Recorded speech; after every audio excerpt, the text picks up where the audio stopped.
अभी आपको बराह रास्त मनाजिर दिखा रहे हैं। कराची में न्यू सब्ज़ी मंडी के मनाजिर हैं जहां से कुछ ही देर कबल आतिशज़दगी हुई है और ये मनाजिर आप देख सकते हैं कि कुछ शेड्स में आग लग गई थी और उसको बुझाने की कोशिशें की जा रही हैं। ये बराह रास्त मनाजिर आपको दिखा रहे हैं कराची की सब्ज़ी मंडी के हैं जहां पर आतिशज़दगी का वाक़या पेश आया है।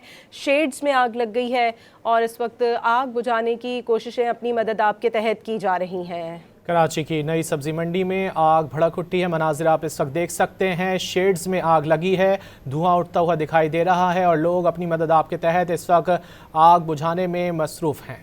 अभी आपको बराह रास्त मनाजिर दिखा रहे हैं। कराची में न्यू सब्ज़ी मंडी के मनाजिर हैं जहां से कुछ ही देर कबल आतिशज़दगी हुई है और ये मनाजिर आप देख सकते हैं कि कुछ शेड्स में आग लग गई थी और उसको बुझाने की कोशिशें की जा रही हैं। ये बराह रास्त मनाजिर आपको दिखा रहे हैं कराची की सब्ज़ी मंडी के हैं जहां पर आतिशज़दगी का वाक़या पेश आया है। शेड्स में आग लग गई है और इस वक्त आग बुझाने की कोशिशें अपनी मदद आपके तहत की जा रही हैं। कराची की नई सब्जी मंडी में आग भड़क उठी है। मनाजिर आप इस वक्त देख सकते हैं, शेड्स में आग लगी है, धुआं उठता हुआ दिखाई दे रहा है और लोग अपनी मदद आपके तहत इस वक्त आग बुझाने में मसरूफ़ हैं।